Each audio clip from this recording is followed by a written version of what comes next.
Est-ce que voilà, il y a un petit temps quand même pour les échanges. Est-ce que vous avez des questions, des remarques, une expérience à partager?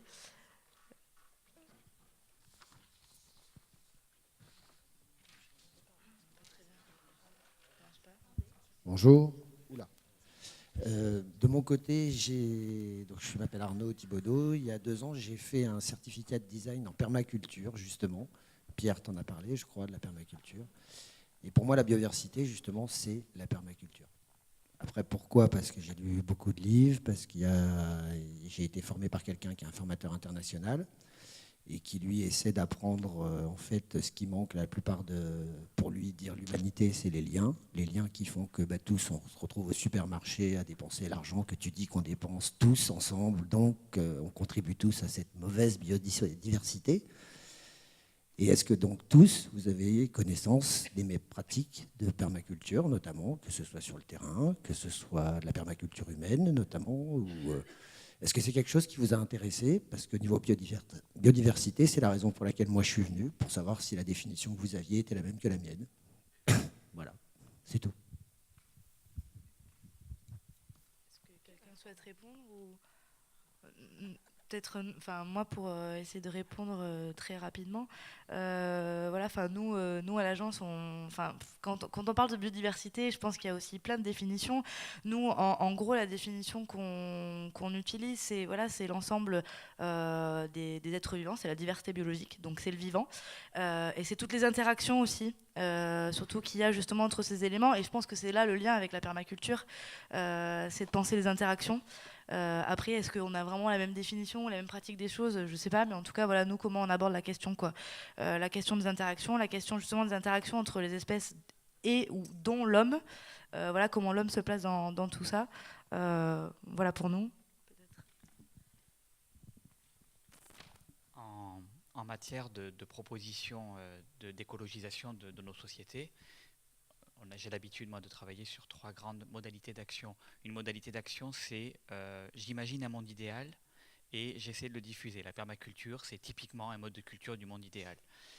C'est pas la mienne, parce que voilà, moi, je travaille sur d'autres visions. Il y a une vision qui est je veux tout casser, et une vision radicale, c'est-à-dire le système est pourri, je le fais, enfin le système est pourri. Le problème c'est l'argent, je fais péter le rapport à l'argent pour inventer autre chose. Tu vas avoir une vision plus radicale et plus de type révolutionnaire, quoi.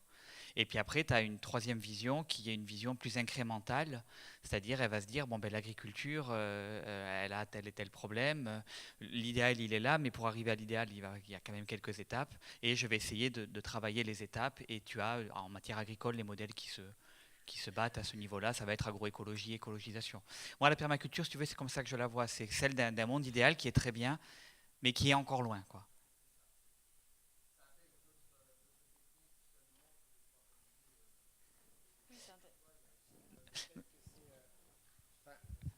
Quand on connaît par exemple Masanobu Fukuoka, c'est quelqu'un à qui on a demandé de voyager dans le monde pour créer des boulettes d'argile mélangées avec aussi bien la même chose on soigne les humains avec les mêmes plantes que lui détermine comment faire des boulettes d'argile afin de repeupler, afin de ressemer des déserts. Il a été invité en Californie, il a été invité, je crois, en Afrique aussi. Et en Somalie, voilà, c'est ça. Et en fait, il faisait ces techniques, il les mettait en œuvre avec des enfants, avec beaucoup de gens. Et en fait, la biodiversité, c'est semer des graines. C'est la bonne base pour tout le monde. La Terre, elle était là avant que l'humain soit là. Et quand on vérifie justement tout ce qu'on peut apprendre, sans forcément d'ailleurs passer que par l'éducation nationale, ou par la culture que nous, on se fait, la permaculture, de ce côté, c'est l'avantage de faire confiance à l'homme pour lui faire comme il disait tout à l'heure par rapport aux artisans, aux gens qui travaillent donc la terre, qui travaillent aussi bien les métiers, ça c'est de la culture. Donc c'est la manière d'être sans arrêt en train de la diffuser et de la faire interagir. La biodiversité, dans les jardins, dans un bon jardin, en permaculture, on explique que ce qui fait que ça fonctionne tout seul et que ça marche bien, c'est parce qu'il y a une interaction, d'ailleurs qu'on ne connaît que très peu, puisque finalement on s'y est rarement intéressé, on a fait plus de la monoculture. Et à la fin, cette biodiversité, Fukuoka, il expliquait que c'était la simple chose qu'on a à faire pour la biodiversité, c'est de semer des graines. Et je pense qu'au niveau conscience, que ce soit de semer une graine comme il le fait en tant qu'artiste d'un côté, pour que les gens prennent conscience que nous sommes des acteurs au jour le jour de la consommation qui crée effectivement des problèmes de santé liés à la nature et au temps qui change, la permaculture a des réponses à tous les niveaux.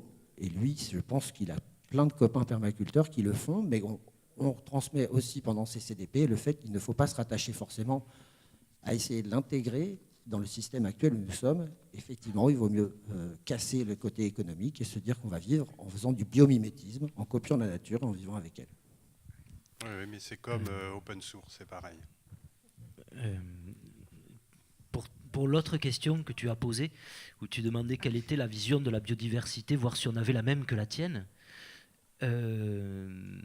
personnellement, moi, j'ai une vision de la biodiversité qui va assez loin. Je l'applique un peu à tout. Je ne devrais pas. Je sais que c'est pas une bonne idée. Mais il y a au moins quelque chose qui me choque un peu aujourd'hui. C'est qu'il n'y a plus de... Comme il n'y a plus de biodiversité, pas seulement, enfin, elle s'atténue effectivement au niveau des plantes, au niveau des espèces, etc., mais aussi en termes de comportement humain, je dirais. C'est-à-dire qu'on a des systèmes, il me semble qu'on vit dans un monde où on a des systèmes d'évaluation qui sont de très bons filtres passe-bas, comme on appelle, c'est-à-dire qu'on va éliminer a priori tous les comportements qui ne remplissent pas le job. Voilà, qui ne remplissent pas le tableau Excel, si vous voulez. Et on va éliminer comme ça, effectivement, les moins efficaces. Mais ce dont on ne se rend pas compte, c'est que exactement comme quand on coupe les haies, on va éliminer les moins efficaces, mais en même temps, on élimine ceux qui ont la solution pour le futur.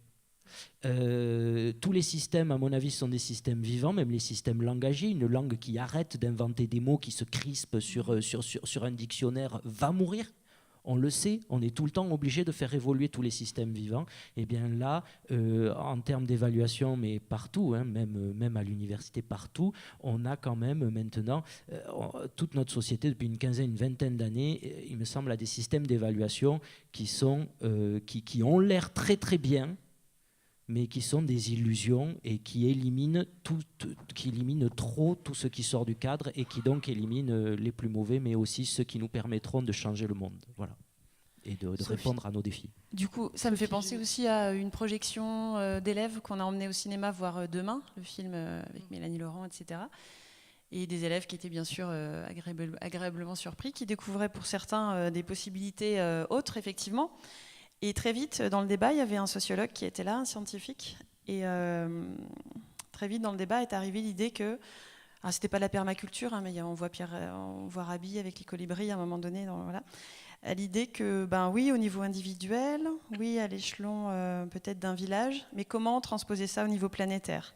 Et on revenait justement dans une discussion éducation-développement durable avec intégration de la vision économique, du système dans lequel on vit actuellement, qui fait qu'à un moment donné, les monocultures ont été choisies. C'est pas pour rien. Il y a eu des raisons politiques. Je sors un peu du cadre de mon rôle là, mais oui, et financière aussi. Alors politique, économique, sociale, et donc le financier dans tout ça. Et donc les élèves se posaient vraiment des questions.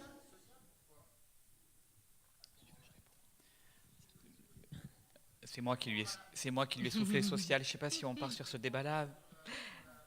Après, non, enfin, on va surtout essayer de permettre à d'autres personnes de poser des questions et d'y répondre très rapidement. Et puis de toute façon, on aura le temps après de poursuivre les échanges et ce type de débat pendant l'apéritif. Ce sera plus convivial. Bon, moi, j'avais une question.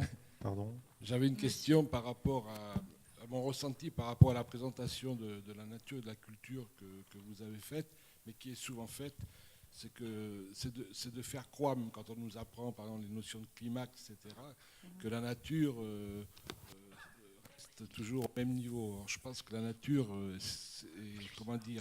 est en permanence en déséquilibre, elle n'est jamais figée, quoi, cette nature. Et souvent la représentation qu'on en fait, c'est que nous, à l'époque, je suis forestier, on nous apprenait la notion de climax. Mais le climax, en fait, c'était quelque part un équilibre qui se déséquilibre, une tendance. Mais la nature n'est jamais figée. Je regardais il n'y a pas longtemps un travail de M. Métellier, un chercheur du CNRS, qui montrait, et ça va à contresens de ce qu'on croit, des paysages montagnards où il y a 60 ou 80 ans, il y avait des arbres, aujourd'hui il n'y en a plus, alors qu'on croit plutôt le contraire, hein, dans l'imaginaire par rapport à la défense de la nature. Et après, je voulais quand même dire quelque chose par rapport à ce qu'il a dit. Il y a aujourd'hui, et c'est M. de Sartre qui m'y a fait penser, à Francis Allais, que je connais un petit peu, il y a des systèmes, toute l'humanité ne fonctionne pas pour faire de l'argent en détruisant la nature. Il y a des hommes qui ont su, alors ils citent notamment les paysans indonésiens dans les systèmes d'agroforêt, qui ont des systèmes qu'on a retrouvés depuis le XIIe siècle. On sait que le système est géré, etc., par les hommes, sûrement de manière orale, etc. Et je voudrais dire que on parle de permaculture ou colibri, etc. Il y a aujourd'hui plus d'1 milliard de gens sur Terre qui vivent des agroforêts, donc qui ont le mérite souvent de garder ce qui est essentiel avant la semence, c'est de conserver les sols, donc, et la ressource en eau. Donc voilà, je voudrais citer ces hommes dont on ne parle jamais. Ouais, juste si je peux prendre la parole, je tenais à préciser que dans les programmes de l'éducation nationale, on voit vraiment les notions d'écosystème et de biodiversité comme dynamiques. D'ailleurs, j'ai en tête un chapitre de seconde biodiversité comme résultat et étape de l'évolution. Et à la fois, donc, on est le fruit d'une histoire, on est le fruit d'une évolution passée. On vit dans le temps présent à l'instant T, mais on sait aussi que l'évolution va se poursuivre dans le futur. Alors, ce que vous abordez là comme problématique de la nature figée, elle est plus, à mon avis, temporelle. C'est un problème d'échelle temporelle. Le fait que voilà, cette évolution se fait sur des milliers, millions, milliards d'années, et que le temps humain, il est en moyenne 80 ans, et qu'à notre échelle d'humain, c'est plus difficile de voir les évolutions, même si malheureusement maintenant, on les voit bien avec l'œuvre de l'homme. Voilà, oui, c'est le truc que j'ai oublié de dire, c'est justement par rapport à la notion de la sympathicité de tout ce sont les invasions, que ce soit animal ou végétal, on observe la nature même très très vite, ce qui fait que même il y a des hommes, si on va sur le bassin d'Arcachon aujourd'hui, le baccaris pour beaucoup de gens fait partie de ce milieu naturel, il n'est pas vécu comme une plante invasive. Donc ça va très très vite, et, voilà, et ça je trouve qu'on ne l'aborde pas assez. Après on peut faire, comme l'a fait je crois Gilles Clément, il a fait un livre sur l'éloge des vagabondes, en rappelant en effet qu'un certain nombre de nos légumes que nous mangeons et fruits viennent d'ailleurs. Donc je ne sais pas, mais voilà, il y a quelque chose, je trouve, à expliquer aux gens que c'est dynamique et c'est encore plus vite aujourd'hui que dans les systèmes classiques d'évolution des milieux. Je vous propose de clôturer du coup. Oui, je vous laisse dire un mot. Alors, à l'intention de tout un chacun, donc parmi les actions qui ont été envisagées par le Conseil de développement, il y a un portail qui s'appelle Portail Patrimoine naturel du Pays Basque. Donc vous faites ça dans un moteur de recherche quelconque. Vous utilisez un navigateur open source, s'il vous plaît, Fondation Mozilla. Ensuite, toute une série de documents sont disponibles aussi à la fois sur le portail du patrimoine naturel du Pays Basque, mais aussi sur le site louraldea.net, qui est celui du Conseil de développement et de l'ex-Conseil des élus. Donc vous y trouverez tous les documents concernant les ateliers qui ont été tenus, des comptes rendus, ainsi que l'avis qui a été pris par le Conseil de développement le 4 mai, et la présentation des actions qui sont actuellement prévues. Voilà, on en est au stade aujourd'hui où on a un certain nombre d'actions. On n'a pas eu le temps de les détailler aujourd'hui, mais par exemple, il y a 8 pistes d'actions qui concernent l'axe nature et culture, ou patrimoine naturel et patrimoine culturel, et que ces actions donc doivent être priorisées. On doit faire un choix parmi ces actions, et il faut aussi qu'on trouve des porteurs de projets, qu'on trouve probablement aussi des budgets qui permettent de les mettre en œuvre. Donc vous êtes invités à consulter tout ça et peut-être à écouter Caroline Phillips. Non, mais je pensais que tu allais dire que vous êtes invités donc à sortir votre chéquier, puisque tu disais juste avant qu'il fallait de l'argent pour tout ça. Bon, Milesker iturrik dener, gauan, eta badakigu galdera batzuk gelditzen dira, baina gero Possible da hitz egiteko dena elgarrekin. Donc je suis désolée donc de couper l'élan de certaines questions, mais nous avons un spectacle, ça commence à vous faire tard, et nous avons des artistes donc qui attendent. Comme vous avez pu comprendre, la culture et le patrimoine naturel, ce sont des sujets qui sont très importants pour le Conseil de développement. Nous sommes, comme il disait Olivier Clément, fortement engagés dans la nature. Cette année, c'est la première fois que le Conseil de développement rend un avis aussi conséquent et qui va continuer donc avec la biodiversité. Nous aurons le plaisir d'avoir quelques jeunes artistes.